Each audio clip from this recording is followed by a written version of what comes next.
നോക്കൂ നിങ്ങൾ, ദീനിനെ പരിഹസിക്കുക എന്നതിന്റെ ഗൗരവം നോക്കൂ നിങ്ങൾ.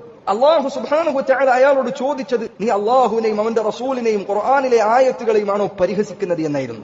അയാൾ യഥാർത്ഥത്തിൽ തമാശ പറഞ്ഞത് റസൂലുള്ളാഹി സ്വല്ലല്ലാഹു അലൈഹി വസല്ലമയുടെ അരികിൽ ഖുർആൻ പഠിക്കാൻ വന്നിരുന്ന സഹാബികളെയായിരുന്നു. അയാൾ അല്ലാഹുവിനെ പരിഹസിച്ചിട്ടില്ല നേർക്കുനേരെ. അയാൾ അല്ലാഹുവിന്റെ റസൂലിനെ നേർക്കുനേരെ പരിഹസിച്ചിട്ടില്ല. അയാൾ അല്ലാഹുവിന്റെ ആയത്തുകളെ നേർക്കുനേരെ പരിഹസിച്ചിട്ടില്ല. പക്ഷെ അല്ലാഹു തിരിച്ചു ചോദിച്ചത്, അല്ലാഹുവിനെയും അവന്റെ റസൂലിനെയും ഖുർആനിലെ ആയത്തുകളെയുമാണോ നീ പരിഹസിക്കുന്നത് എന്നാണ്. എന്റെ സഹോദരങ്ങളെ, ദീനിനെ പരിഹസിക്കുക എന്നത് ഇന്നൊരു പ്രശ്നമില്ലാത്ത കാര്യമായിരിക്കുന്നു. മുസ്ലിമീങ്ങൾ എന്ന് പറയുന്നവർ ഇതാ നോമ്പിനെ കുറിച്ച്, നിസ്കാരത്തെക്കുറിച്ച് കോമഡികൾ ഇറക്കുകയാണ്. അവൻ അഭിനയിക്കുകയാണ്. ആർക്ക് വേണം നിന്റെ അഭിനയം? ആർക്ക് വേണം നിന്റെ ഈ വൃത്തികെട്ട തമാശ? ആർക്കാണ് ഇത് ചിരി വരുത്തുന്നത്? അള്ളാഹുവിന്റെ ദീനിന്റെ കാര്യങ്ങളെ പരിഹസിക്കുക എന്നത് ഇസ്ലാമിൽ നിന്ന് പുറത്തു പോകുന്ന കാര്യമാണ്. നീ കാഫറായി മരിച്ചു പോകാൻ കാരണമാകുന്ന കാര്യമാണ്. ഖുർആനിലെ ആയത്തുകളാണ് നീ കളിയാക്കുന്നത്? നോമ്പിനെയാണോ നീ കളിയാക്കുന്നത്? നിസ്കാരത്തെയാണോ നീ കളിയാക്കുന്നത്? അവൻ അഭിനയിക്കുകയാണ്. ആർക്ക് വേണം അവന്റെ അഭിനയം? ആർക്ക് വേണം അവന്റെ ഈ പ്രശസ്തി? ഇത് പരലോകത്ത് ചെന്നെത്തിയാൽ നിനക്ക് എന്തായി തീരുമെന്നാണ് നീ പ്രതീക്ഷിക്കുന്നത്? നീ എന്താണ് അള്ളാഹുവിനെ കുറിച്ച് വിചാരിക്കുന്നത്?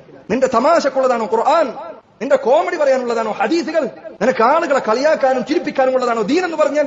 ആളുകളിൽ ചിലരിതാ ദീനിനെ കൊണ്ട് കളിയാക്കുകയാണ്, ഖുർആനിനെ കൊണ്ട്, ഹദീസിനെ കൊണ്ട്. അവന്റെ തമാശ അതാണ്. അതുകൊണ്ട് ചിരിക്കുകയും അത് പ്രചരിപ്പിക്കുകയും ചെയ്യുന്ന ആളുകൾ ഈ കുറ്റത്തിൽ പങ്കാളികളാണ്. ദീന് പരിഹസിക്കാനുള്ളതല്ല.